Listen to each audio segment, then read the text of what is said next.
What's up, listener? Thanks for pressing play on this week's show.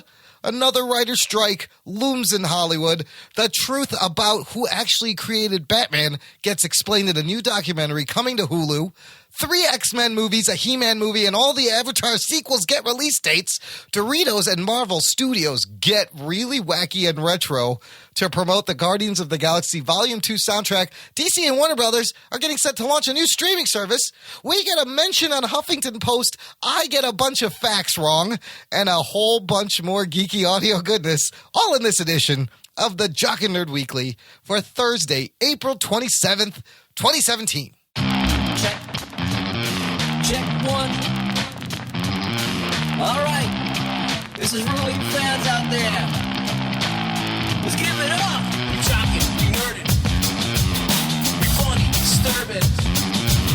We jockin', we nerdin'. We spoiler alert. Oh yeah. We jockin', we nerdin'. We funny, disturbing. Oh yeah. We jockin', we nerdin'. We spoiler alert. Alrighty then, welcome, geek listener, to the Jock and Nerd podcast. Jock and Nerd. My name is Imran. My name's Anthony. He's the Jock. And he's the Nerd. And also joining us, he's felty, he's furry, he's made of cardboard and cotton, he's got 6 teeth and a gaping slack hole. It's really Rugboy, it's really him. What's up, Rugs? What's up, dudes? How's it going? Oh, it's going pretty good. You know, it's kind of a light geek news week, but we've had some awesome show news to share.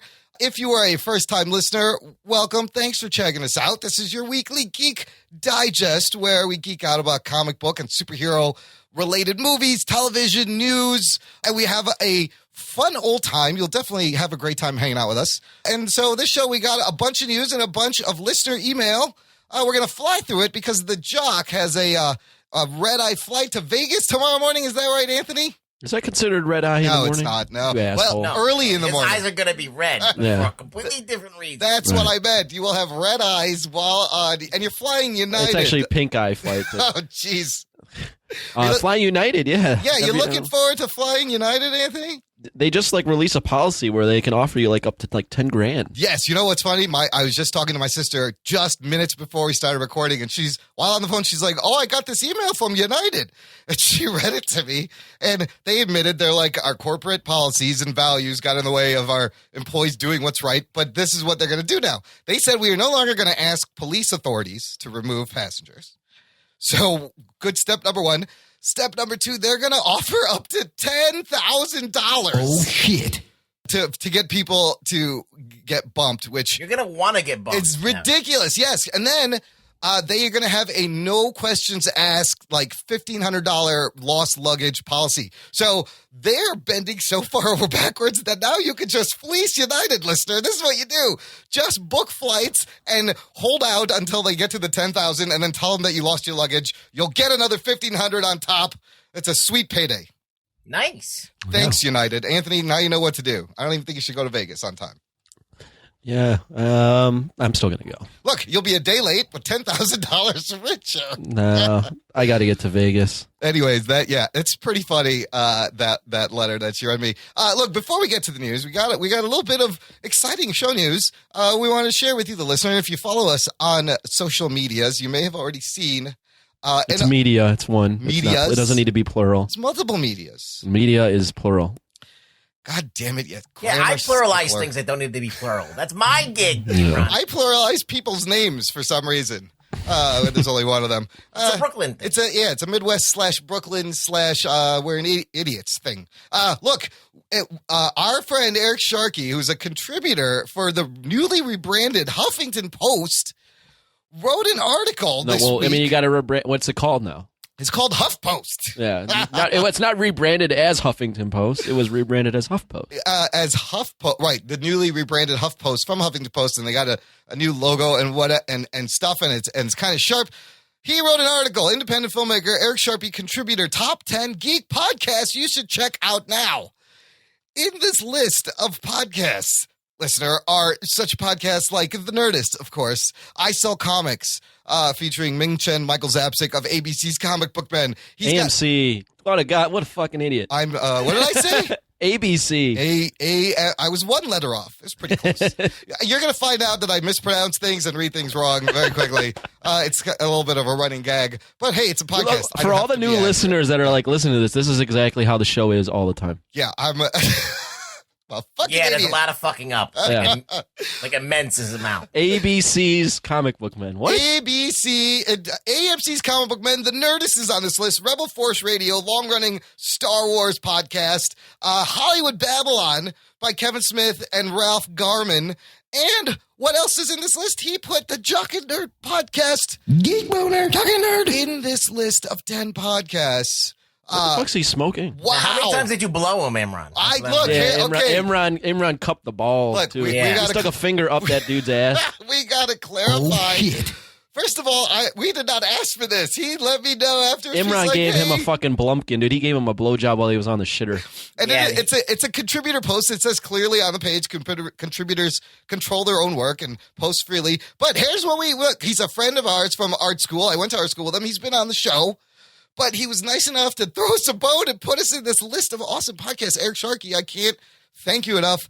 It's tremendous. I will put a link in the show notes, jockandnerd.com/164. Go watch his movies. Here's what you could do. I got a whole list of homework for you, listener. This is where you can get the Eric Sharkey experience, and we can give a little bit of a thank you to Eric. Go watch this movie called Sexina Popstar P.I. It's his first movie. It's a campy romp with Adam West, music by Davy Jones. Hilarious camp, and a poster by the incredible Drew Struzan. So this is where Eric meets Drew Struzan and goes on. His next film is a awesome artist documentary, Drew, the man behind the poster, about Drew Struzan. And if you don't know the name Drew Struzan, you have seen his work. Ruggs, what posters has he done? All of them. Yes, E.T., Star Wars, Back to the Future, Indiana Jones, amazing illustrator. One of my favorite artist documentaries because Eric in this does something I've never seen in other documentaries, and that is showing the artist actually work, actually paint. And as an artist, like that is so valuable and to see someone actually perform their craft. So go watch that. Then go listen to the Jock and Nerd episode 54 where we interview Eric. And we talk about Drew. We talk about his whole journey. And that's when he tells us about his next project, which is a documentary on the very first black animator hired at Disney, Floyd Norman, legendary animator who's worked there for decades, worked at Pixar. Go watch that documentary. That's on Netflix. Great. It is really good with his buddy Michael Fiore Films. And then, listener, it gets better. He hooked us up. Go listen to Jock and Nerd episode 138, where we get to talk to none other than Floyd Norman. He was awesome. He was a great guest. The nicest guy. What a cool cat. This dude has worked side by side. Just think about this for a second. With Walt Disney and Steve Jobs. Yep. That is more. And more. But it was a great conversation. So there's your homework. Go check all those shows out. It'll be a great experience. You're going to learn a lot. And I got to thank History of Bad Ideas. They gave us some love on their recent episode on their podcast for this list. And everyone who said thank you for the well wishes. We are now officially part of liberal fake news media. Jock and Nerd. Yahoo! We are the fake news. So that was It's like a birthday present for you, Imran. It was. I was speechless, and that's hard to do. You know how hard that is? Yeah, I fucking believe it's hard to do, you son of a bitch. Can you stop talking so we can react? Yes. Comment? Well, how did you feel, Anthony, when you saw this list and you saw our podcast and our giant drawings in the article? On all honesty, it is very cool, and it's the most likes I've ever received on my status on Facebook. So blew it up your Facebook. Nice. Yeah, it just blew me up over there, which is great. I don't know why he nominated us. I mean, I know he's been on the show, but we're not that great. But that's as part of, I guess, our self-deprecating natures. Where I guess that got us on the list. Yeah, don't worry, listener. It's not going to get really what the real reason is, and we already said it overtly, is that we just suck a lot of dick. We blow a lot. Yeah, we do. Blow a lot of dick, and not only that, but I blow and Rugboy blows, but Imran just gets rim jobs and is just a fucking perverted motherfucker. A little hand job here, there, to get you where you're going. He's like the weird fetish that no one wants to talk about. That's the guy. You request Imran and he'll fulfill he does it all. Yeah. People you ever been Imran? Oh, you know what that is? You ever fucked an albino? This is Imran. You're a fucked up guy with a striped beard. Jesus. Anthony. Wow. Oh, shit. I mean, that hurt. I felt that. Look, I'm not an albino, so I take no offense. You didn't even get the terminology right. You're No, I a fucked know, up that's vitiligo dude. That's what I'm going with. Eroding skin. I am not a leopard. You ever fucked a mummy? Yep. Now we're just fucking shitting on You him, ever fucked a Rocco. mummy? Or dance with the devil in the We pale can do moonlight. this all night. We'll never have a show done if we just fucking All right. shit on him. You got, is it out of your system now? You finished? You're dumping on me? I mean, I would like to shit on you, but no. That's fine. We have plenty of show. That's what they do. We got to come up with a term for that. And with that, let's carry on to the fucking news, you bastards. The Jock and Nerd Podcast. Wow, I'm not sure what just happened there. Listener, if you know what just happened there, write in. Contact us. Visit jockandnerd.com/contact. You can find our Twitter handle, our Facebook page. Just took a really positive thing and just made it just completely That's absurd. That is the beauty of this show. Get in touch with the show. Let's start with our first story, which is something that affects stuff we love, which is scripted television and movies. You know, these movies, these geek movies, these geek TV shows are great, but there's writers. And sometimes writers need things, and sometimes they go on strike to get these things. So it's possible that there is a looming Hollywood strike coming up very soon. Here's what's going on. Hollywood is facing a cliffhanger after members of the Writers Guild of America voted overwhelmingly to authorize a strike that could begin as soon as next week. Negotiations resumed Tuesday as the Union and Alliance of Motion Pictures and Television Producers grapple over issues including compensation and health care. The last writers' strike lasted 100 days. That was 2007, 2008, and was costly to the business that serves Hollywood and to consumers expecting to be entertained. A walkout's impact could come in waves and affect different parts of the industry differently. So the issue is, for them, the changing nature of how television is delivered to viewers is a major reason for the impasse. More than 400 series were available on broadcast cable and rapidly expanding streaming platforms this season, double that of 6 years ago, but shows have fewer episodes than the roughly 24 per season common on network TV. And short runs of as few as 8 to 12 episodes means less money for writers getting paid on a per-episode basis. Contracts binding writers exclusively to a series have cut into their compensation as well. Basically, look, it's kind of like what happened the last time was the streaming and figuring out the digital age and how to get compensated.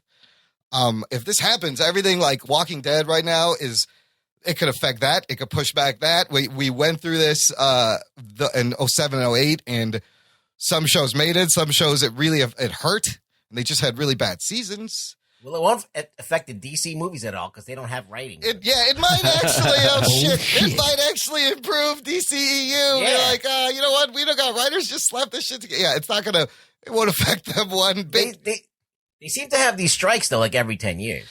Yeah. And so we kind of have someone in the know, and that's our buddy Scott Weinstein, who works at Saturday Night Live, and he's kind of following this. And I tweeted at him. I was like, "What? How possible is this? What do you think, in your opinion?" And he said, "I don't know. It sounds about 50-50 right now." Seems kind of very possible then. Yeah, so that's a lot. That's more possible than I thought it was going to be. I'm skimming through this article, and they're talking about movies that are affected by the last one and 07. And these are all, shitty kind of movies. X-Men Origins, Wolverine. X-Men Origins. James Bond, Quantum of Solace. Transformers. Well, Transformers nothing could save that, but Revenge of the Fallen, that was a shitty movie too. I remember I've seen 2 of those 3, and I was walked out like, wow, that was garbage, as the French say. Yeah. But I mean, an SNL live news shows are going to be impacted immediately. They're just going to have to go into reruns forever. And then you also, I think whenever this happens, you see a lot of reality programming just start, because I think you can kind of skate around that with the reality programming in terms of hiring writers. But, the issue about how the shows are shorter, why should the pay be the same if you're working on 24 episodes on a network? That's pretty interesting. Hopefully. I don't know. It seems like they're doing less work. That's right? Imran, you kind of got that wrong. It means that network TVs are running less shows than the 24 that used to be. and they're complaining because they're locked into contracts with these networks to do just work exclusively on these shows. And these shows are only 8 to 12 episodes, but they're getting paid the way they would have got paid when they were doing 24. That makes a lot more sense than what I said. Yeah. I hope they can get in it to an agreement, because it's just, the lag is always bad, and it always hurts the product, obviously. Yeah. Why can't they just keep up with the times, and every once in a while be like, hey, we're gonna amend this contract, and we're going to do this. Why don't they just do that? Because they know they can fuck people. Well, and and that's just a business. No one's going to pay more money and then if you don't ask for it, they're just going to keep it at the same rate. Well, and the rate of technology these days, they got to build something in to where, look, every, even 4 to 5 years, we have to renegotiate this or take a look at this again, because the landscape changes so much with streaming, and we'll get to that. There's more streaming services that are going to be created. That's not ending anytime soon. Okay, let's get to some DCEU news. It's not really DCEU Warner Brothers per se, but there's a new documentary out on Hulu based on the awesome Bill the Boy Wonder book by Mark Tyler Nobleman that explains the truth about the creation of Batman and Bob Kane, and how Bill Finger actually deserves credit for a lot of it that he didn't get, and how Bob Kane kind of screwed Bill out of any recognition for about 80 years, 75 That's years. true. 75 years. Bill Finger, listener, if you don't know, is the guy who is responsible for what Batman looks like now. He also created Robin, the Joker, the Penguin, the Riddler, Scarecrow, Commissioner Gordon, Gotham City, and much more, but he let Bob Kane kind of just take credit for it. Yeah. Which is crazy, because I think at the time, it was 1939. Do you guys think that anybody at the time thought that their little bat cartoon would last for 78 years? Probably not. No. Right? Except maybe Bob Kane, because he made it a point to forever be like Batman created by Bob Kane. If that was out of ego and he was a dick, that's one thing. He could have been had some foresight into the future. Probably not. He probably just was a dick a little bit. Yeah, well, Bill Finger should give Bob Kane the finger, because he fucked him over big time, and he took credit for everything. And it wasn't until 2015 that they started putting Batman created by Bob Kane and Bill Finger, which you can see in Gotham credits and in Batman versus Superman: Dawn of Justice. That was the first big one where they added his. Now, does his family get reparations? Ooh, that's a good question. Reparations. There's a slavery. Oh shit! They're gonna get Restitutions? I don't know. Maybe that's the right term. I just thought of slavery right away. the Finger family will reveal. I'm rich, biatch. They're gonna get 40 acres and a mule, Rugs. Is that will that make that okay? I don't know. How much does a mule cost? Reparations. So there's a trailer for this. It looks really cool. I always love documentaries like this. It'll be available to watch on Hulu May 6th, or by any nefarious means that you deem worthy. In case you don't pay for the Hulu, No. Let's Who move. does? Yeah. Really?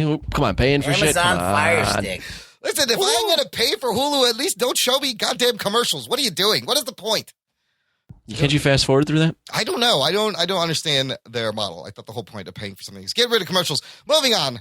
We've got some exciting X-Men news for next year from Sony. We're getting 3 X-Men movies. They released dates for 3 X-Men movies in 2018. Here's the deal. First is the long-awaited New Mutants movie, which will debut April 13th, 2018, followed by Deadpool 2 in June 1st, 2018, and Dark Phoenix. Oh, X-Men, their second stab at the Dark Phoenix saga on November 2nd, 2018. I gotta imagine this is with Sophie Turner, and yeah, we saw it in X-Men 3, and they kind of fucked it up, and they're taking another shot. Also, they've announced Shane Black's The Predator has been delayed from February 2018 to August 2018. So that got pushed way back. That's kind of exciting. But I'm into The Predator more than I am to these. Yeah. Look, this is here. I got some details about these movies. New Mutants. It's going to be from director Josh Boone. Cast includes Maisie Williams from Game of Thrones as Wolfsbane. Anna Taylor-Joy as Magic, Nat Wolff as Cannonball, and James McAvoy returning as Charles Xavier. Huh. Yeah. That sounds like a good cast. Anna Taylor-Joy is pretty good. She was in The Witch. I don't really know her, but I like Did you see that movie Morgan? No. That was a cool movie. Is that about a girl named Morgan? Yes. Sounds exciting. No, it's about like a I think they created her. Oh. And she goes awry, and then they send somebody to kind of take her down. Was she a robot? I think she's just artificial. Robot gone bad. No, I like Wolf's Bane, Magic, and Cannonball, and Professor X. That's pretty cool. Deadpool 2, once again, obviously, will star Ryan Reynolds as Deadpool with Josh Brolin as Cable, Zazie Beetz as Domino, John Wick's David Leitch directing from a screenplay by screenwriters Reese and Paul Wernick. And Reynolds is going to produce Deadpool 2, along with Simon Kinberg, Lauren Schuler Donner. That's June 1st, 2018. And then we don't know a lot about The Dark Phoenix, but it was previously reported that Simon Kinberg would possibly write and direct the film. Here's the thing we do know. Bryan Singer ain't anywhere near this. So that's kind of a plus, because I think his X-Men, it's kind of run dry a little bit after that last one. She's just going to be the bad guy. That's all. Yeah, I don't know. What do you guys think about them taking another swipe at this Dark Phoenix thing? Let me comment on all. I'll get to Dark Phoenix last. Okay. So New Mutants, as a casual fan, no fucking clue what this is going to be about. Gotcha. Not that excited. Okay. So are they going to have to do a Guardians level movie? Yeah, this could. And you got Xavier as the recognizable dude. No clue what that's going to be about. Kind of exciting. Kind of. Deadpool 2. Man, I hate to be this fucking negative Nancy. Deadpool 2 is going to suck. Why? It's going to be the same exact movie? They're going to fucking do the same exact shit as Deadpool 1. That's a fine line that you cross, and I think they're going to let Ryan Reynolds go crazy. Oh, boy. And it's just not going to be funny. It's going to be over, too much. And then fucking Dark Phoenix. Yeah. We didn't even meet Jean Grey, really, Barely. in Apocalypse. So how the fuck are you going to make us care that she's becoming the Dark Phoenix? We saw her Phoenix out. Seems like a fucking... That's lame. I mean, it seemed like a mistake when they hinted at the Phoenix in Apocalypse. So, yeah, I'm going to be real negative on these three movies. Okay, well, Dark Phoenix. Yeah, I mean this is like Venom to Sony. They just can't. They don't know what to do with it. They can't nail it, and they want to use it so badly. They don't know what to do with it, and they want to make it all the time. Yes, they want to make it so badly, but they have no idea.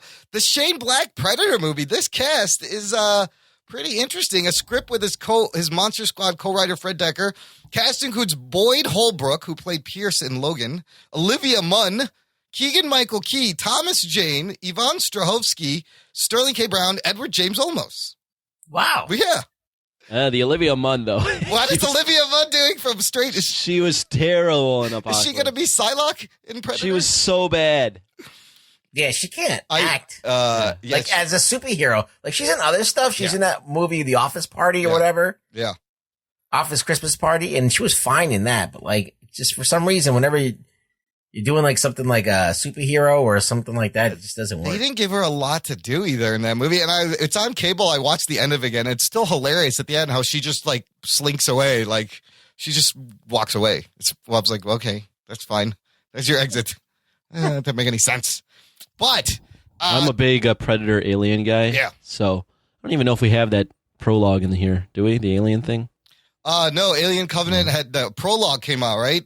Yeah. Was it was it a long video? It's only 10 minutes. Oh, it was a 10-minute video. Wow. Or maybe less, but it was actually pretty good. You watched it? It's like this. Yeah, it's like the connecting tissue between Prometheus and this new Covenant movie. Cool. And it kind of shows you what happened to David the android and Numi Rapus's character, Rapus, whatever the fuck her name is.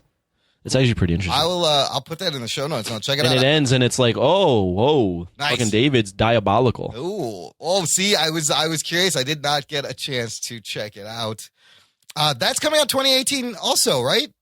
Alien Covenant? Oh, no, that's this year. That's soon. That's very soon. That's this year. Yeah. The Predator movie, August 3rd, 2018. 2018.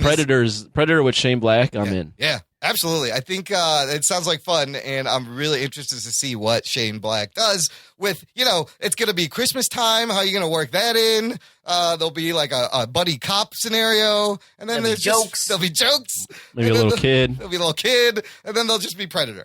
right? Love it. Yeah, Predator with pretty much. a Santa Claus hat, acting all. Ugh. All right, we'll see what happens. Just don't Don't get ahead set of it at yourself. Christmas, you motherfucker. I get it, it's your thing, but enough with the thing. No, do it, dude. I would love to See him pull it off. If you're gonna, here's the thing, Yeah. real quick about Shane Black. Yeah. If you're gonna have Shane Black, you know what you're getting. Why would you deviate from that? Everyone's gonna come in expecting that. Yeah. But this is the Shane Black. You can get this dark humor. That You can is a get good witty point. dialogue. You're gonna have buddy cop. You're gonna have And Christmas songs. Yeah. You gotta have Christmas songs. But 2018, man, there's a shitload of things coming out, and Sony just added 3 more big ones. Very exciting. Sony? Yeah, Sony. You mean, was that Sony or Fox? Oh, this is Fox. I'm an idiot. Wow, I'm all over the place. I type things wrong in the show notes, and then I just read them. Yeah, that's fine. You're like Ron Burgundy. I'm like, go fuck yourself, San Diego. Whoops. Oh, well. 20th Century Fox, not Sony. I know the listeners are yelling at their device because I'm an idiot, and you have every right to. Let's move on. We're getting another He-Man movie. People, more movie I called this. date announcements. You did. We've talked about this in the past. We're like, and we talked about Dolph Lundgren last episode, who was He-Man. And it's another movie with a poster by Drew Struzan. Oh, shit. All these things are just tying together. This is Sony. Sony's new big screen take on He-Man and Masters of the Universe will arrive in theaters December 18th, 2019. Okay? Cool. So, also, this has moved they have moved the animated Spider-Man movie up by 1 week to December 14th to keep it away from Aquaman. So this is live action? This will be a live action adaptation. I'm going to leave this to you guys because I don't know shit about Well, He-Man. okay, here's a couple of things that are very disconcerting. Originally, McG was attached to direct this movie, he is right? fucking terrible. Lame. And then the news was like, boy, what was that fucking shitty movie he made? All of them? Charlie's Angels, that's what I'm Terminator thinking of. Salvation. Oh, God, he did Oh, yeah. Salvation. Yeah. But he's no longer directing the film, That's good. right? Okay. However, David Goyer is writing the movie. Wow. Mm-hmm. That's sad news. That's the problem. Yeah. Damn it. He-Man, Masters of the Universe, follows Prince Adam, who has the ability to transform into a warrior called He-Man. As He-Man, Adam becomes the last hope for a magical land called Eternia. Of course, and you got Look. Skeletor, Castle Grayskull. He-Man is so iconic, but yet it's so ridiculous that it's a really tough movie to make. So do You really need someone beyond David Goyer to wrestle with this. Yeah, absolutely. First of all, of course, writing this. It's going to be Like, just you a need big, like dumb movie. somebody who's pretty fucking smart. Would and you knows shit. Would you gritty this up? Would you dark and gritty this up? Would you? What do you do with this? I mean, there's lots of different roads you can go, but I would probably go. This is gonna sound completely retarded, but I'm gonna say like Guardians of the Galaxy-ish, where it's garish and fun and poppy, but still can, have some serious moments. I will go Guardians of the Galaxy meets Conan kind of vibe. Or you go completely like Frank Frazetta on this shit. Well, that was the other way I was thinking, like lush, lush animals and scantily clad women. and- Imran's so agreeable. It's awesome. I think that look, this is the thing with that. He-Man is not active in the children's community right now. Right, it's not very Like it's not a thing where like kids are into He-Man. It's like all old people that remember it nostalgically. So if you're gonna it's go not even for my generation. No. yeah, you're gonna go for older guys that are in their 30 or girls or whoever that likes He-Man and She-Ra. So you can probably do something really cool visually with it. And then it's how much of the new like how much do you want to sell it to kids to dumb it down? Is there any way? Yeah. Like I foresee failure. Here's why. Oh, it's definitely not gonna be good. It only appeals to your guys' generation. There's no way. I don't see any way. How can you make this movie on the cheap? So you're gonna have to make this a fucking expensive ass movie. How is this gonna make any money? The problem with the first movie is that they had to set it on Earth. They couldn't do it in Eternia. It was the 80s, and that shit costs money. And you want this on Eternia. This could go the way of John Carter and a kind of thing. Also, very Well, easily. let's just do this. Okay, it's going to be expensive if they do everything in CG. Mm-hmm. Okay, if they try and do this thing like they did World of Warcraft. Okay. It's going to cost way too much money, but it might do well overseas Right. because that movie did great overseas, Yep. but now I don't think there's so much of a draw for He-Man overseas. But if it's cool visually, and they don't like max out the CG budget, and they do a lot of things practically, I think you can probably get something interesting to look at for overseas markets. Oh, my brain hurts. Yeah, it's it's weird that you called it. I'm surprised but not surprised because Sony needs a franchise and they're just pulling desperate pulls. They love that shit. They love fantasy overseas. That's a huge thing. Like fantasy is just like, magic, everything, all that stuff's big over there. This thing needs to be high fantasy and not set on Earth. And I don't know how you make it relevant, though, to today's kids, because even the name is a little bit silly. Especially if you know He-Man? Yes. Yeah, I would agree with Maybe that. He-Man? He-Man. Let's move on to Hyman. Hyman? It's Hyman? pronounced Birdman. It's pronounced Hyman. Let's move on to a little bit of MCU news from writer-director James Gunn of Guardians of the Galaxy Volume 2, which now we're a week away, this thing coming out. And like we said last episode, Gunn has the benefit of not having to stay in Marvel continuity. And so he's confirmed that the sequel is set just a few months after the first film, not years as in real time, right? So then, of course, all the geeks and nerds are like, wait a minute, what does that mean for Avengers Infinity War? Because this is one of the few MCU films similar to Captain America First Avenger, Guardians, that's not set in the present timeline. So he said that Infinity War will take place 4 years after Guardians of the Galaxy Volume 2. Oh, shit. There's your time gap.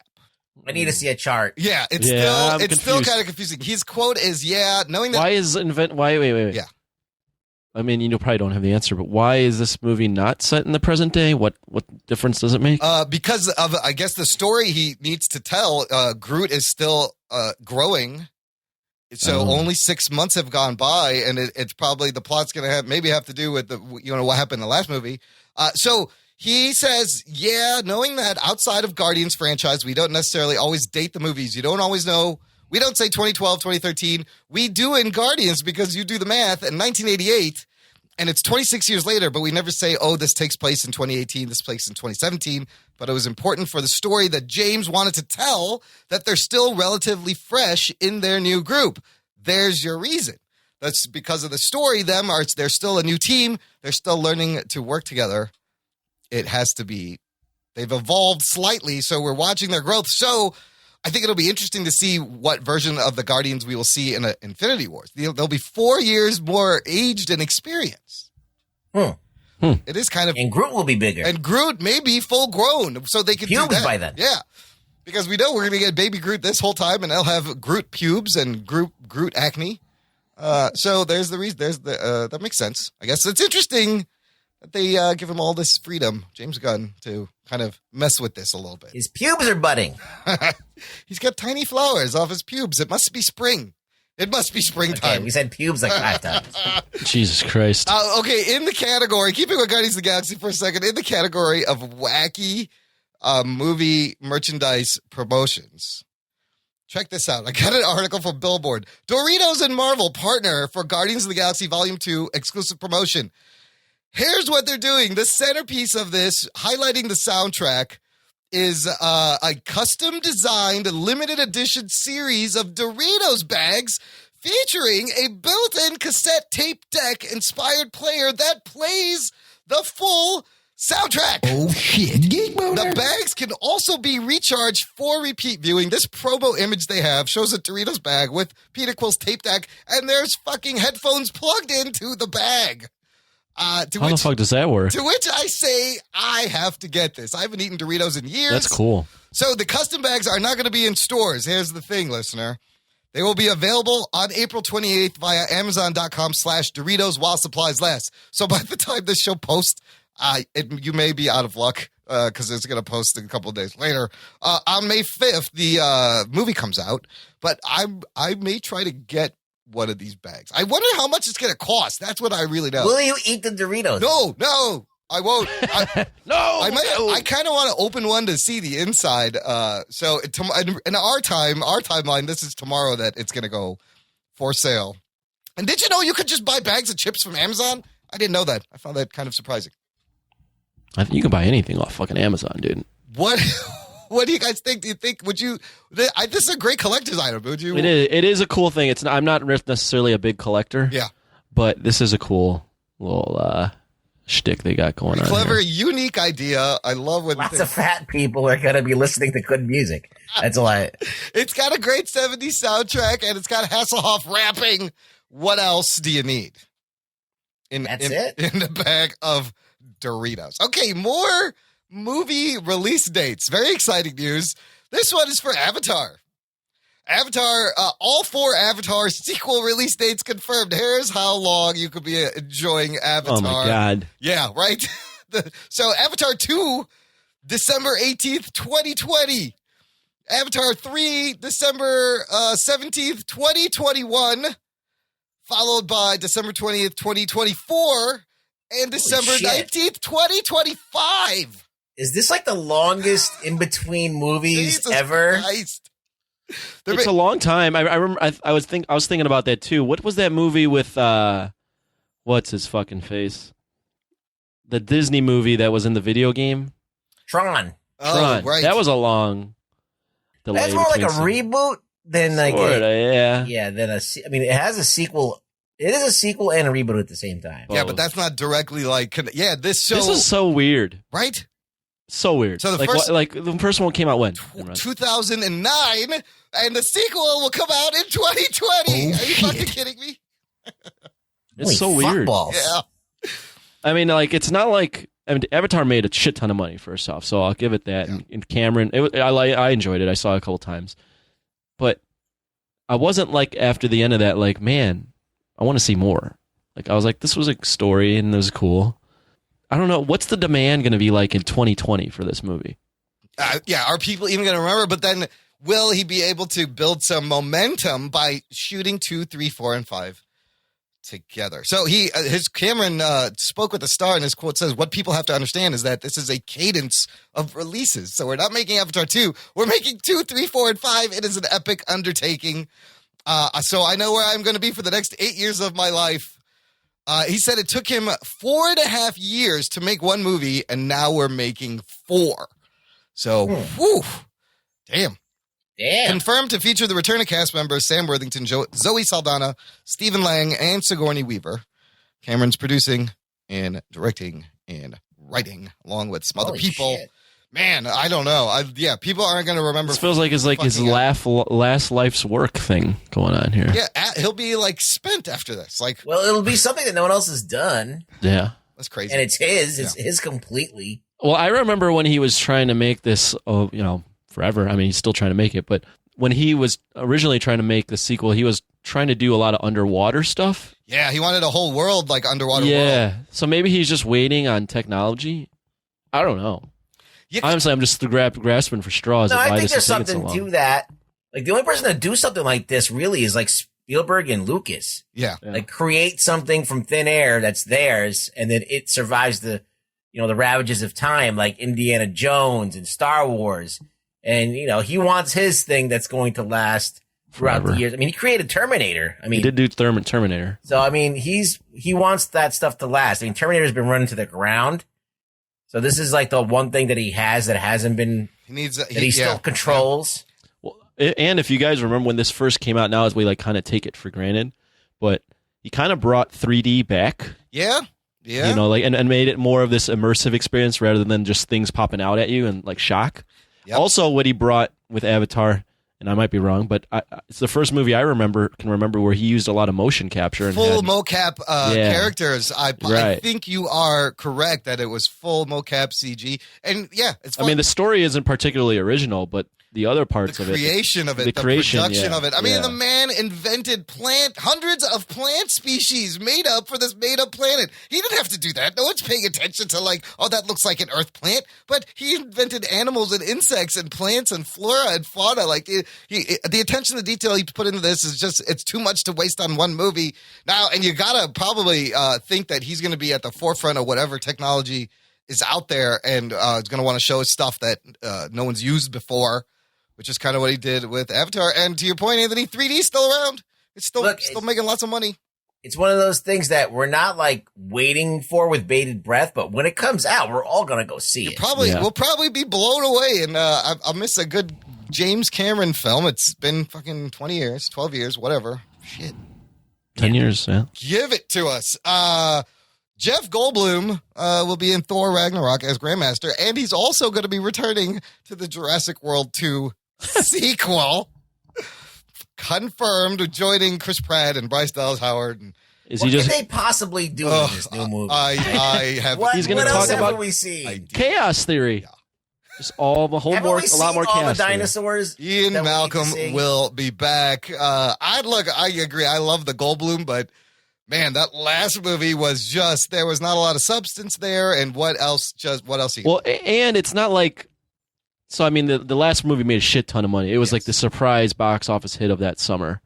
And for me, at least, it was pretty entertaining. I wouldn't say it's a great movie, but it was entertaining.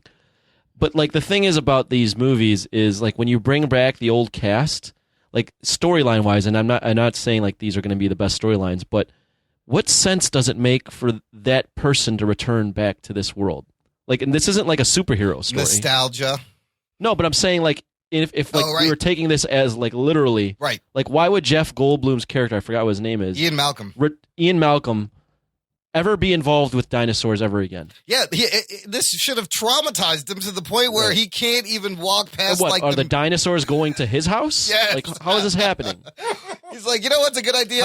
How do these two characters interconnect? Why would he think it's a good idea to go back to a dinosaur park? How are you gonna fucking make that work? Well, they already did that in Lost World, where they were like convinced him to come back to the second island. He's like, to like help twice. out. He's like, this time, wait. How does he come back to this one? He'll just be like Bruce Willis in Die Hard. Be like, how could the same thing happen to the same guy and same dinosaurs? Maybe it's a chick that he likes goes and he's trying to stop her from going. Oh yeah, maybe he wants to take it down. Maybe, what else would make you go? Maybe somewhere he's the bad guy. Go? Maybe he could be the bad guy and he tries to destroy all of it. No, that Asian guy's the bad guy. Oh yeah, he got away. He's still alive, right? BD Wong. BD Wong is awesome, dude. He was great he was like a drag queen in that. What was that? Something recent. Everything. Yeah. No, in Westworld. Yeah, I think it was Westworld. Yeah. No, I don't know. Sure. BD Wong. No. He's in Mr. Robot. He's amazing in Mr. Robot. Yes.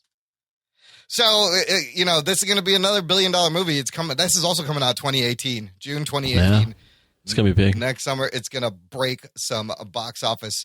Last thing in the movie news, we have confirmation from a series of tweets from director M. Night Shyamalan Ding Dong to announce that his long-awaited Unbreakable sequel is also going to be a sequel from his movie Split called Glass with Bruce Willis and Samuel L. Jackson. Oh, shit. Like, has this ever been done before? He says he always... Okay, so here he goes. It's taken... Bullshit. It's taken 17 years. These are all his tweets and his word. It's taken 17 years, but I can finally answer the number one question I get. Are you making a fucking sequel to Unbreakable or what? My new film is the sequel to Unbreakable and Split. It was always my dream to have both films collide in this third film. The iconic Bruce Willis returns as David Dunn. The incomparable Samuel L. Jackson will return as Elijah Price / Mr. Glass. The virtuoso James McAvoy returns as the guy from Split, I guess, and there's a bunch of other people. And Anna Taylor-Joy is also in this, who is going to be in the New Mutants. He's re-teaming with his partners Jason Blum, Universal Picks, and the film is called Glass, coming out January 18th, 2019. Was Split any good? I heard good things. I haven't seen it. I want to see it. I got to watch it one of these days. The end of it, yeah. I mean, it's already been spoiled, of course. Spoiler alert. It is a sequel to was that? It was part of, there's like a post-credit scene that shared universe. Ties it into Unbreakable, which I always thought was like a really great superhero origin movie. The funny thing about like M. Night Shyamalan is like, I guess I'm looking at his like movie career, and like the last two, Split and The Visit, or like got some good reviews and made some money. But prior to that, his career was like Adam Sandler. Yeah, it took a kind of a dive. Like he was like, wow, this guy's hot. He's like the fucking cuss. He's the best at directing these fucking swerve movies. Oh my God, you have to see an M. Night Shyamalan movie. And then by like fucking The Last Airbender and After Earth, like what the fuck? Like how is this guy? Like it was like, how is this guy even making movies? They were calling him the next Steven Spielberg when Sixth Sense came out. You know. Right. And so it was a good movie. It was a great movie. And Sixth Sense, and then you had Unbreakable. And then you had Unbreakable. And they had Signs, and then everyone was like, wow, that's the twist on Signs isn't that cool. Yeah. And then The Village and Lady in the Water. Yeah, and then The Village was okay. Yeah, but even that twist was like, oh, really? That's what it is. And then like, I mean, it was very, very predictable. Yeah. And The Happening, I think, got trashed. That was terrible. Yeah. That was where like people just started falling or dying or something. The plants were killing the people. And then he fucks up The Last Airbender, which I know a lot of fans of the cartoon of that. Yeah, he fucked that up. Were pissed. I don't even remember The Visit is with the old crazy grandparents. Yes. And I haven't seen that, but I was excited because I mean, I loved Unbreakable and I loved but the characters. Yeah, they called me Mr. Glass. It's just honestly just a weird career arc so far for him. Well, good. I mean, like he had one or two good movies, and then the rest of them suck. Like The Lady in the Water was like a piece of shit. Devil was okay. But these Split, everyone was talking about Split being a pretty good movie. I didn't see it. I want to watch it. And it made, I mean, $9 million budget, 274.7 box office. I mean, that's like a fucking huge return. Yeah, no, I heard it got good reviews. And I was going to watch it, but I watched Get Out instead. Oh, what'd you think of Get Out? It was okay. What'd you think of Get Out? It was all right. Get Out he got a lot of hype. I mean, it got so much hype, and I was like, this is not going to live up to the hype, and it did it. Well, nothing really. It's like one of those movies, I don't want, should I spoil it, or do you care? Yeah, I don't care. Go for it. Spoiler alert. There you go. It's basically like, okay, the story is obviously, you know, that there's a black dude dating a white chick, and then she takes this guy home to meet her parents, right. And then you find out there's like dubious things going on, and it has racial overtones. Right. But basically what they do in the movie, it's like, not that they're racist, all right? They're these white people that I guess they like black people so much they want to be black people. Okay. They want to be put in black people. Put inside them. Yes. Okay. Like their brains put inside. Oh, wow. All right. Oh. But yeah, it's like still kind of like you can't. So even when white people like black people, they're still evil. So it was like a weird thing to kind of like watch. I'm like, really? I'm like, that's what the twist is? That's like, what it's almost like a B movie kind of twist. Like a Frankenstein brain replacing fucking cheesy horror movie twist. Like it's a bunch of white people that want to be black people, want to be inside black people. But how is their brains in black people? Okay. And so Jordan Peele wrote and directed it, right? Yes. How was his director? The whole thing that the reason why it got so much buzz and everything was because they're saying that that there's a racism that even like liberal people who think that they're not racist have with black people. I see. Because like the whole point is that she takes them to her liberal family and they do like, oh, I would have voted for Obama a third term. And they always talk to they try to make him feel comfortable by talking about black stuff. Yeah, yeah. You know, and that's like kind of racist. I'm like, there's like so many levels of racism that like white people have. There's like, I guess you can't do anything. Even when you're trying to like, you know, meet it's everything you do is racist. I kind of so like you can't win. I like that twist though, because that's not what I would have thought what would happen when he goes to meet the parents. Yeah. You know, it's weird. You would have thought Robert De Niro's character would have came out. Something like that. It would have been way. You got a pretty mouth or something. You know. I might still meet the Fockers style. Watch the movie. Is there any jokes in it at all? I don't remember. There's his friend that he calls. Yeah. That's a TSA agent, and he's funny. Okay. All right, but the whole time he's like, I told you not to hang out with those white people. And so he's like, I told you that white bitch is crazy. And like, so that's basically what he does in the whole movie. That's not much other humor than that one guy. Look, his, obviously the Key and Peele show, their take on race is so great. I mean, racist zombies. If you see that skit, is like one of the funniest things they've done. I mean, they just stole all of Chappelle, right? Because of Chappelle, they could do it. We wouldn't have had. Well, you're right though. Like, no, that's it. I'm just stealing what he said. Yeah. But Chappelle definitely paved the way, and they took the ball. And I just thought it was interesting that he made a horror movie, as opposed to. But it has political overtones, which is what they're into. So, all right. Well, thanks for spoiling Get Out. And now you don't need to see it. Nobody needs to see it. We saved you $7.50, listener. I mean, it's okay. Watch it. Enjoy it. It's a little overhyped, but watch it. Hype always kills things. Well, look, that's the end of the movie news. Let's take a quick break, check out some promos and some podcasts, and we will continue on the other side. After these messages, we'll be right back. Trivia Geeks, the Unpredictable Game Show podcast, is back with a brand new season. They've got a new host, new games, and a new day and time. But that's not all. Now you can download their companion app, Triv Now, and play along in real time. Watch Carrie on YouTube as she tries to convince her partner that his Dark Knight hasn't risen in years. Listen on Diamond Club and Alpha Geek Radio, Wednesday nights at 9 p.m. Eastern. You can also follow the show on Facebook and Twitter and get all the latest updates and showtimes. Do you like drama? Drama makes me emotional. That's what it's supposed to do. It's drama. It's dramatic. Do you like comedy? I love comedy, Johnny. It's the best thing there is. It takes your mind off all your troubles in your world. You know that there are children starving in Africa right now. Is that a joke? Yeah, it is. It's a good one. Do you like Alyssa Milano and Doctor Who? I love Alyssa Milano. She's like my favorite actress. I love Alyssa Milano too, but I think I might love Doctor Who more than Alyssa Milano. That is because you're a nerd. Yeah, I am. Drinking in the Park with Neil and Johnny, the internet's only Doctor Who Who's the Boss podcast. Except for that Dutch one. What a bunch of weirdos. Listen on NeilAndJohnny.com, DroidsCanada.com, and on the Tangent Bound Podcast Network. Bananas. Gigawatt. Hey folks, my name is Trip Lano, and I am one of the co-hosts of Dissecting the 80s here with my tag team partner, Andrew Lano. Every other week, we get together and talk about a weird 80s movie, making fun of the clothes and the drama and the hair. And we also have fun little side discussions, like I try to make every romantic scene underscored by Roll to Me. Has there ever been like the Nicholas Sparks swamp? She was a girl. He was a swamp.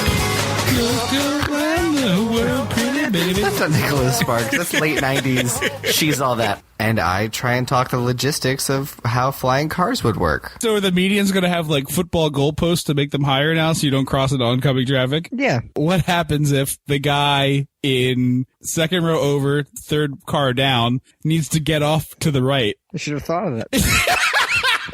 So if you want a little more of that, check us out at dissectingthe80s.com or available wherever fine podcasts are sold. The Jock and Nerd Podcast. All right, listener, you know what I'm going to say. This is the time of the show where I always say check out our fan club on Patreon. And if you are already a supporter of the show, we thank you very much. Just visit jockandnerd.com/Patreon. And for a low monthly pledge, you help us out with maintenance costs, hosting fees.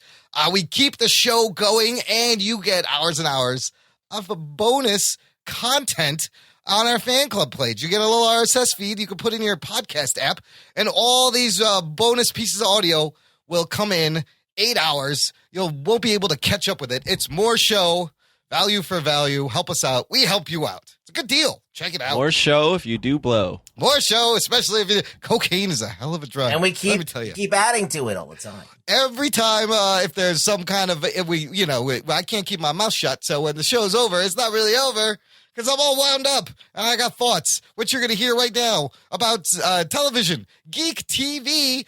This next story also has some Jock and Nerd connections. Why? Because way back when we had on the show, writer-producer Greg Weisman, who creator of Gargoyles, who worked on Spectacular Spider-Man, Star Wars Rebels, and, of course, Young Justice, which is a awesome cartoon that we loved, short-lived series, only had 2 seasons. And back when we talked to him, there was a petition, renew Young Justice. It got picked up on Netflix, and Netflix said if it gets enough views, enough interest, the powers that be, Wiseman said this, the powers that be will give it a 3rd season, and it did get a 3rd season. We just didn't know what the plan was. Where was it going to be? Who was going to do this? Well, we got that news and a bunch more. Article from Deadline. Check this out. This is interesting. And also talking about streaming services. Warner Brothers is making a big move in digital with one of its flagship brands. Warner Brothers and DC Entertainment are behind a new DC-branded service that will debut in 2018 with 2 high-profile comic book-themed original TV series. A live-action Titans from the CW DC Universe, Greg Berlanti and Akiva Goldsman, Jeff Johns, and Shara Schechter, and Warner Brothers TV, and the anticipated revival of cult animated series Young Justice from Warner Brothers Animation. It's going to be called Young Justice Outsiders. Geek Boner. So they are creating a DC-branded direct-to-consumer digital streaming platform. It's been in the works for several months, and it's the 2nd major new service launched by Warner Brothers Digital Networks. Is 2 shows enough, though, for a whole fucking platform? Well, they're gonna probably create a lot more auxiliary content. They'll probably reuse some content, repurpose some content. Redo some stuff, maybe put the old Justice. I don't know. That's an option. That's just all on Netflix anyway. Yeah, that's true. It'd be a digital service. Yeah. Honestly, I've kind of thought that DC or Marvel would do something like they have so much content. Yes. That they could do something like this and get like a subscription model going. It's kind of surprising that Warner Brothers DC beat them to the punch, but it makes sense being... Beat who, Marvel? Yeah. Oh, yeah, I mean... It makes sense since Warner Brothers has been around a lot longer. They have way more Well, content. if you look at like UFC has their own subscription model. WWE has like their own subscription model. The type of people that are going to buy this stuff it would seem to be a comic book fan. Yep. I don't know. It seems like how much would you pay interesting for this? adventure. How much would I pay for this? That's a good question. $5? I think that's too much. I know that WWE is $9.99. I think if it's comparable to a Netflix, UFC is like under 10. Yeah. Netflix is like 8 to 12. Yeah, that's your price point. I'll pay that around that price point. I think strategically they're going to probably put it around those price points because they don't want to look business-wise. You don't want to be looked as inferior product. So you're going to be like, yeah, my product is worth what Netflix is worth. Right. It's $9. Absolutely. What would I pay? Oh shit, $5. Yeah, I mean $5 maybe. All right, maybe $5. So they're saying here it's going to be designed as an immersive experience with fan interaction, and it's going to encompass comics as well as TV series. They want it to be more than a traditional streaming service. The Titans will be written by Goldsman, and we said you got Berlanti and Jeff Johns on here. It follows a group of young, soon-to-be superheroes recruited from every corner of the DC universe. It will have Dick Grayson as the traditional lead of the Teen Titans. He emerges from the shadows to become the leader of the fearless band of new heroes. They include Starfire, Raven, and others. So I think we can expect kind of a CW look to the Titans with Dick Grayson leading as Robin or as Nightwing. That could be kind of cool. You might have seen a preview of that. There was a movie that just came out called The Judas Contract. Yes. I think I mentioned it earlier. The animated movie from DC, yes. And they had Dick Grayson as Nightwing in charge of the group. Leading the Titans. Yeah, but I don't know if they're gonna do a Robin or a Nightwing. So they're probably gonna do a Nightwing and Robin. Yeah, that would be. I think that's what they're doing. That would be cool, like his transition from Robin to Nightwing. Young Justice Outsiders. In the new season, the team will face its greatest challenge as it takes on metahuman trafficking and the terrifying threat it creates for a society caught in the crossfire of a genetics arms race spanning the globe and the galaxy. See, I want to see them pick up where they left off at the last one, though. Yeah. Remember that? Yeah. That was a tease of Darkseid. There was, it did end on a cliffhanger, and I think at that point, they didn't know yeah. what was going to happen. So, here's the question. Well, Imran, I feel like I already know the answer to, but I'll ask anyway. will you guys buy this? The subscription network. No. No. Okay, Imran. Look, I'll check it out for a month. Why the fuck not? Yeah. If you're giving me they'll probably do you a free month. They'll give you a right? free month. You're giving me a live action Titans with Dick Grayson, and I want to watch I want more Young Justice. If it looks really cool, I might be tempted to check it out. But if it looks really, really cool. Well, here's where like I'm comparing this to WWE and UFC, and I don't have either. Yeah. But like UFC, they have a whole catalog of fights, so you can just pick a fight, watch it. Or they have all these different like fight organizations, so there's like millions of fights you can just watch. WWE, same thing. They have matches, they have old TV shows, they have old pay-per-views, they have other, they have original content. I'm trying to think like DC itself, how much content do they really have? Like that can be streamed. I'm not talking about comics. Mm. Comics is a different thing, entirely. Yeah. Unless you're gonna put your what do you call it? Your digital comics on here? Yeah. I don't even know how you would integrate that. That's kind of sounds like they wanted some kind of experience. But you're right. This is going to be their first live action series in a digital space. Now, do you? Well, I'm saying think of everything DC's ever created. Right. Is that enough to like satisfy you? I mean, Arrow. Yeah, do you do reruns of Supergirl, Arrow, Flash, Legends, Zombie, Gotham, Lucifer? Right, you can do pull all all that those, stuff. but yeah. Constantine. You do the old Batman TV shows. Yeah, you could run a bunch of retro things. But I'm thinking, is it enough? You don't. Is that enough? Like I'm saying, like it. What do you got? Smallville. What else? See, the thing is, a lot of people who want to already seen all this shit. Right. Why would you watch reruns when it's on network TV and you've already seen it? It's smarter than to use these two. Well, that's the Netflix. Yeah, that's what Netflix does. It's WWE. And it'll also be interesting to see if they go Netflix style and release everything at once, or is it like a weekly thing? The problem is that Netflix already did this like for the past 10, 15 years or whatever. Yeah. And other like Yahoo had Community on for a season. It didn't really do that well. It was, it was exciting when they're like, oh, new season of Community only on Yahoo week after week streaming. Do you know anybody who uses like the only thing I can think this is like HBO Go or something? Yeah, HBO Go. It's yeah, going to be another people who have that. Yeah, well, I know a lot of people that own like Apple TVs have it, but I don't know. There's a couple of my friends that own it. I mean, if you have HBO, like with the Comcast, you have, I think you have access to HBO Go. So, like, I get. I'm saying in lieu of getting the just that, station. yeah. Well, YouTube TV is out now. It's $35 a month, and you get like live streaming TV and a couple of networks. Again, the slow CBS is doing this. Yeah. And the same article you linked, they're launching CBS All Access. Oh, and Star Trek is going to be one of their flagship shows. They're going the new Star Trek show, which has what's her name, Sasha. But I think it's been delayed because they're trying to figure out their network. Yeah, it's going to be packages of streaming little apps that you have to now pay individually. Like, it's going to be a mess until somebody figures it out. Well, it's going to be a mess, but or like I think I said this on the show, it's the future of TV. It is, because instead of paying cable television and getting all these channels that you never fucking watch, it's a lot. You're just going to pick out like 5 subscriptions that you want instead. Yeah, a couple of premium channels, dude. The shit adds up, and you're like, geez, I feel like I should be watching HBO all the time. The amount of fucking money I'm paying for it. Most people pay like $100+ for cable. Yeah. That's what I was just going to say. But if all of these channels are $10 a pop, you can only get 10 channels. Sucks. But how many channels do you realistically watch? Well, I mean, it just doesn't make sense. Like, you watch obviously the free ones, like the network ones. So that's like 7 channels right there. Right? I guess you don't have to pay for those. Well, the difference is like with TV. With cable, you have to wait for something you want to watch, where this is all on demand. Yes, I understand that. Yeah. So I honestly, I think the only thing that's keeping, in my opinion, TV afloat, and Ron will start crying, is fucking live sports. Yeah. And news to some effect, but even news, like, they stream that you shit can online too, and you can, if you want to watch, you can look on your phone. Yeah.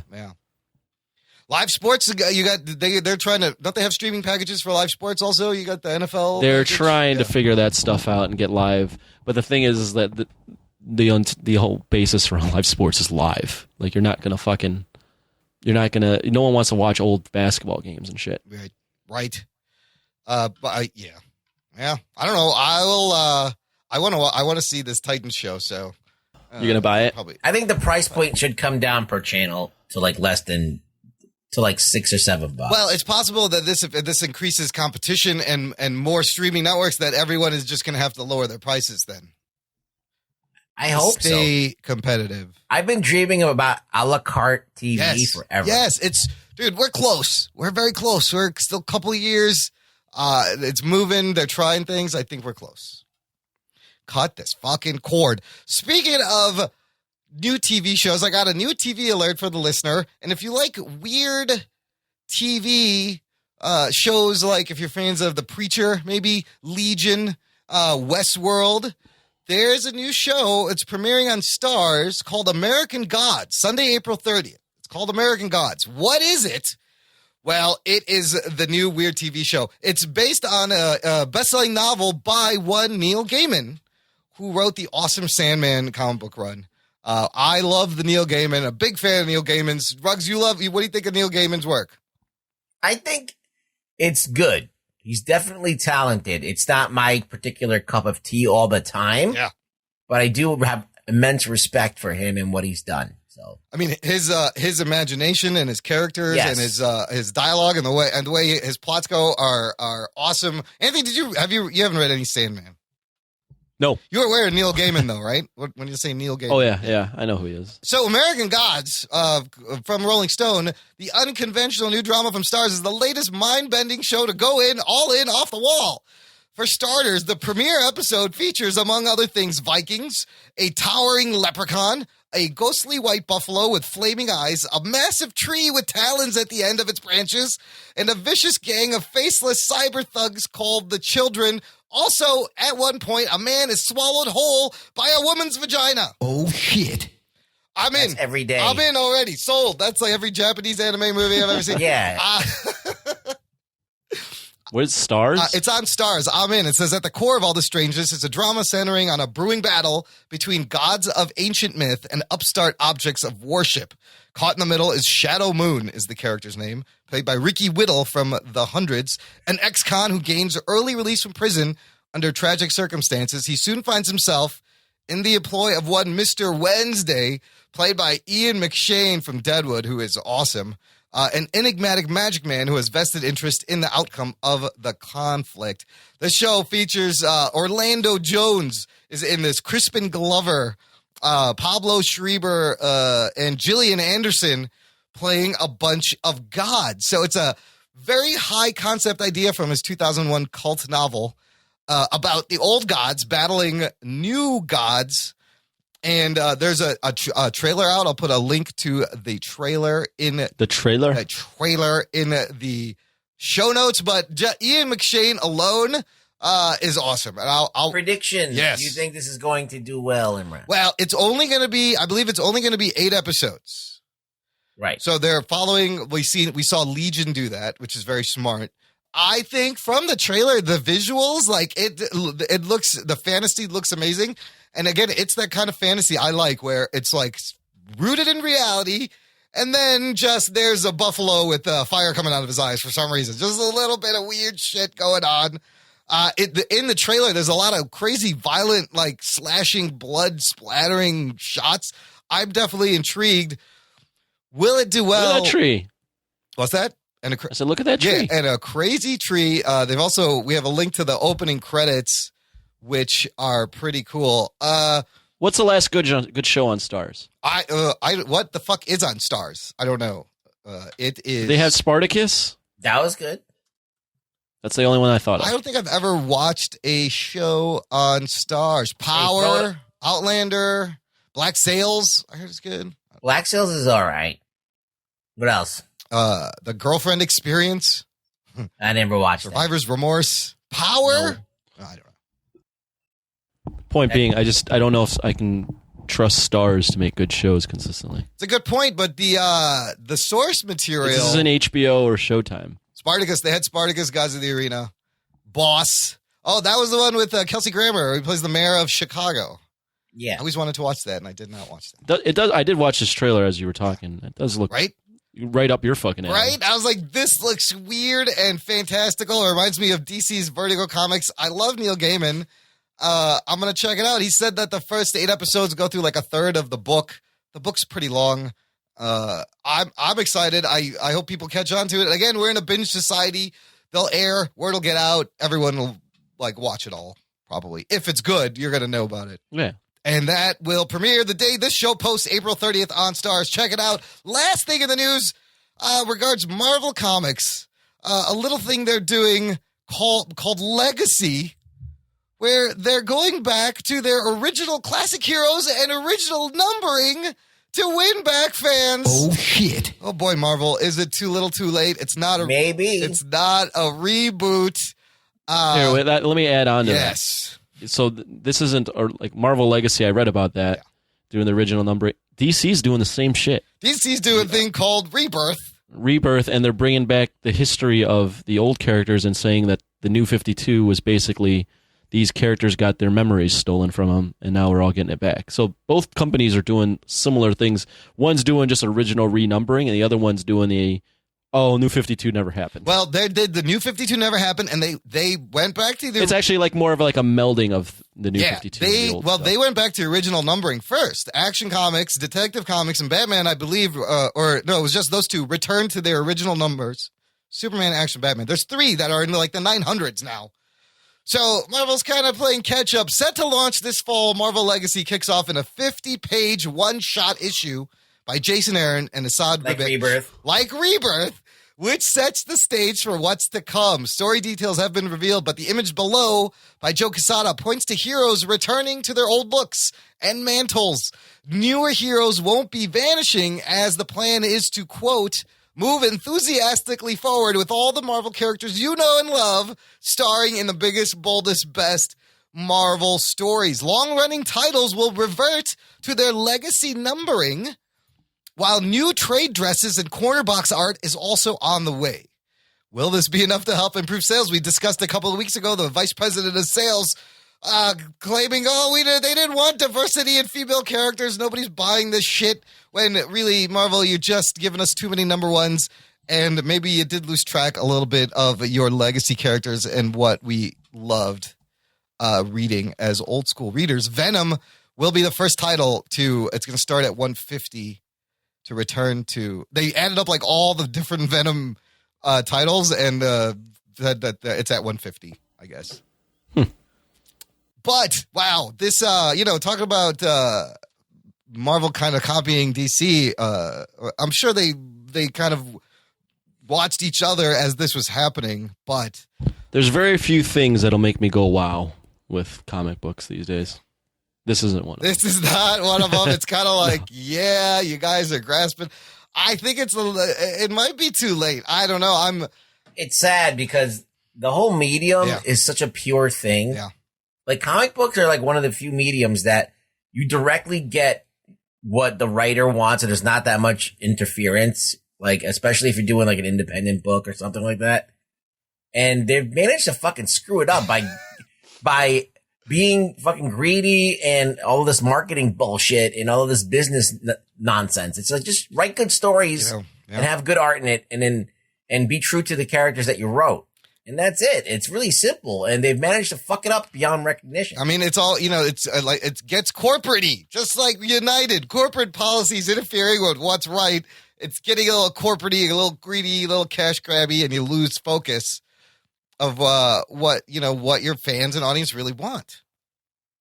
Yeah. I like that they're not getting rid of the new characters, because there are some great characters, but yeah, I just don't know why it had to be like this directive to just swap everybody out. Right. Just, all at once. Like, how are you not going to alienate other people that like those characters? It's just not, you know what I mean? Just like, there's so many characters that already exist that need the spotlight on them that they don't have the spotlight. Just shine the light on those guys for a little bit. And I mean, I like the renumbering thing, because I was complaining about, I miss the deep runs. I miss being into like a couple of hundreds of a comic book title. And it'll be interesting. Is Spider-Man going to go back to like 730 or something? And they count everything from 700 and... They should just take whatever Dan Slott wrote, burn it. Erase it. Go back to issue 500. Oh snap.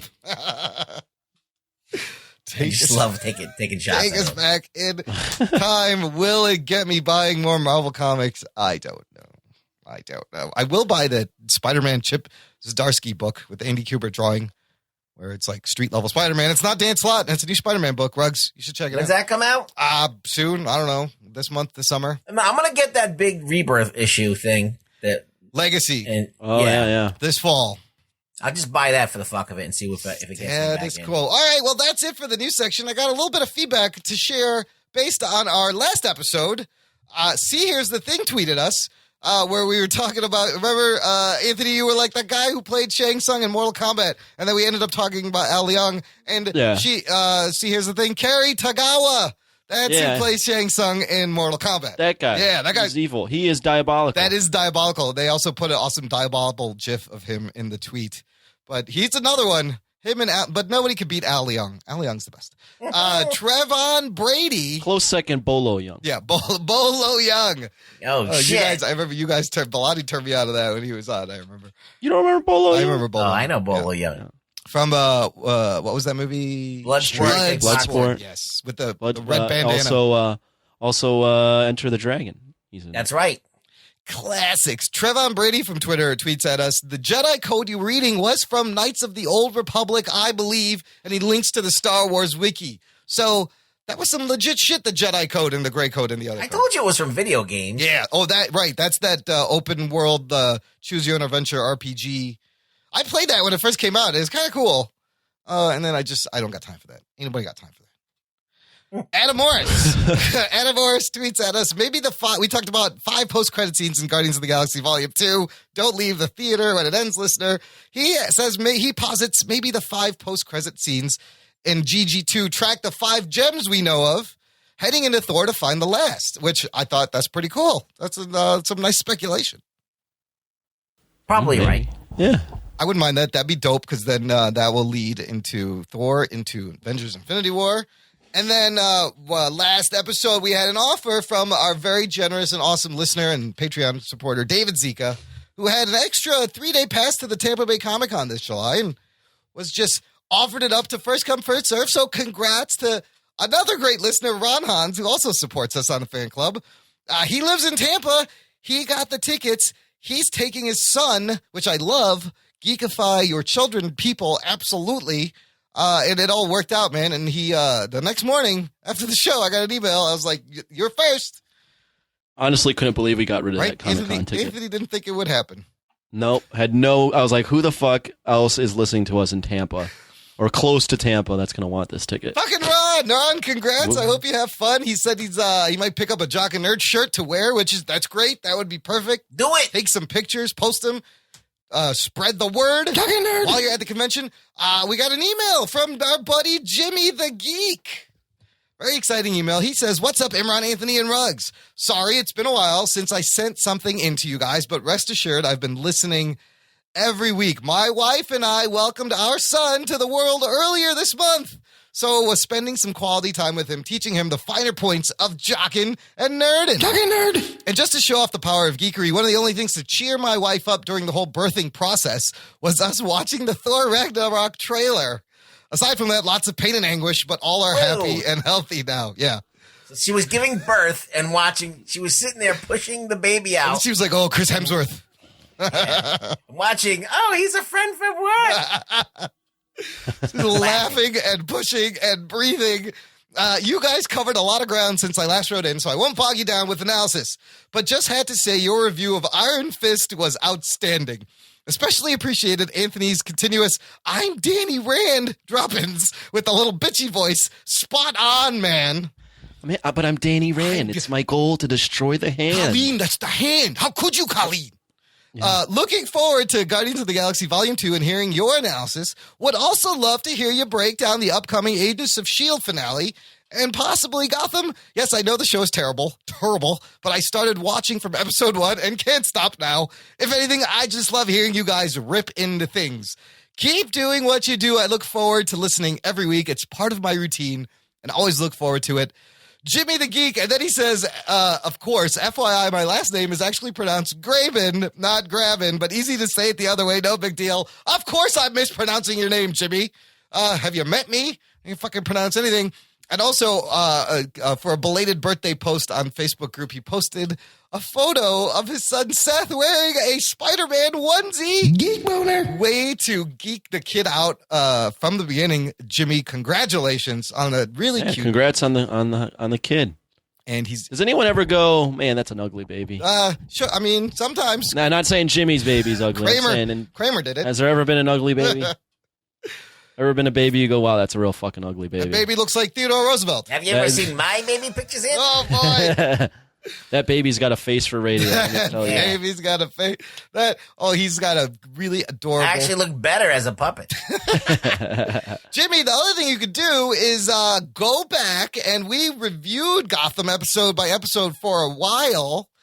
Oh, don't torture him. If you want to hear us rip into that, you could go back and watch and listen along. A lot of people remember Malofsky did that as he caught up to the past season. He watched that. He listened to it. He's a masochist. That fucking guy. He watched the YouTube episodes. That's right. And regarding Agents of S.H.I.E.L.D., I do have a tweet from that guy Daryl. He says, regarding Agents of S.H.I.E.L.D., remember the framework isn't the MacGuffin, the Darkhold is. So, it's a good point. What does that mean? Well, we learned more in this last week's episode. Spoiler alert. That Ada was building tech into the framework using the Darkhold so that she could create herself a real human body. That's what all this shit was going on the whole time. Just like Pinocchio, she's trying to make a real flesh body to put her consciousness in using Darkhold technology. It's kind of interesting. I'm still enjoying this. I like that it's like North Korea / Trump regime in the framework. Like it's all propaganda and everyone is afraid and it's all controlled media. It's kind of fun. Yeah. But if they make a machine that can make a human body, then they could bring everyone back. They could bring Ward back and for real in the real world. That's interesting. So we'll talk about. That is interesting. Yeah. So we'll talk about the finale. And I also checked out the Gotham premiere. Did you check that out, Ruggs? Yeah. It's fun. Yeah, I'm always entertained with that show, even though it's fucking ridiculous. Over the top, ridiculous. Yeah. Here's the thing. Every time I watch that show, I'm like, look, the minute Bruce actually becomes Batman, you would have to be an idiot not to know that that's fucking Bruce Wayne. Oh, shit. After all the shit that's gone on, how does nobody know that that's fucking Bruce Wayne? Yeah, they completely just fucked the whole entire story up. There's no way going back to, it being anywhere near decent. No, you can't. The Riddler, it's so far off. The Riddler's already he's so old. He's going to be in his 60s by the time, or his 50s when Batman becomes Batman. I don't know. And then there's a clone. There's a Bruce Wayne clone. There's Court of Owls. The show is nuts. I mean, the kid's 13 years old. He's still got another 8 years or 9 years before he's even anywhere close to being Batman. Look, Batman came first, then the villains. That's all. You can't do it backwards. It does not hold water. Yeah. And that's I hate you, Jimmy Grader. That's for the main problem. Talk about Gotham right now. All right, we're done with the Gotham talk. The show is just every time at the end, I'm just like, what the fuck, Gotham? But it's fun. Ruggs, where can the listener find you on the interwebs? What are you doing? I think you can find me. You can look up Jock and Nerd on YouTube. You can watch our old shows. You can see him. You can see me, but if you want to just see my tweets, you can go to Twitter and go to Really Rugboy, and that's where I am. Despite that this is an audio show, listener, he's a puppet. It's real. Check it out. At Really Rugboy. Makes no sense. You're just going to have to take my word for it. Sorry. That's how it works. No, well, you can just watch those YouTube videos. Anthony, they're there forever, so enjoy. They are until an EMP hits a major U.S. city. You can see that in my boy Anthony from the South. Anthony Davis. You can see Anthony our good Davis. buddy. He still listens. You could see Sir Dakota Saunders, who may or may not be a knight or even British. No, he was fucking with you, Imran. You're so goddamn You gullible. haven't even watched it. You got to watch it. I don't think he was. Anyways, Anthony, listen. Have a safe trip to Vegas. Don't get reaccommodated off the flight. Remember, hold out for the 10,000. I'll hold out. I'll hold out for that 10 Otherwise, grand. they're going to toss your Asian ass right out of the plane. They'll drag me out. They'll drag me out, and I'll be fucking dead.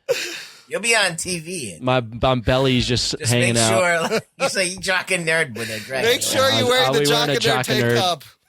Oh, that's already going to happen at a pool party. Yeah. Let me tell you. You're like, hey, baby, notice anything about my shirt? You got a shirt with your face on it? Ever heard of the Huff Post? We're in it. Oh, dude. Now That's the worst thing. That Eric Sharkey wrote an article that will enable Anthony to get laid more. Yes, everything we do, like we go to Godzilla, it gets Anthony laid. You can get an article written, it gets Anthony laid. You hate Trump? You've probably heard of the Huff Post. Yeah. Well, I'm on that bitch. You're a liberal fake media. We're part of it. Check it out. Check out this. Yeah. That's me. See that drawing? That's unbelievable. Oh, boy, I hope that line works. We'll want a full report when you get back next week. Listener, thanks for listening. As always, you can check us out wherever fine podcasts are found. Finded. iTunes, That's the proper one. Stitcher, iHeartRadio, Player FM, TuneIn, YouTube. Join the fan club, subscribe, leave a rating and review, and most importantly, tell a friend. Anthony, have you even packed yet? No. Oh, you motherfucker. Thanks for listening. My name is Imran. My name's Anthony. He's the jock. He's a nerd. The jock has to pack. We'll catch you next time. Mom voyage. Did you say mom voyage? I said, Anthony, go to the store. Give me some Newport. Anthony, don't eat the last cannoli. Anthony, you're on an airplane.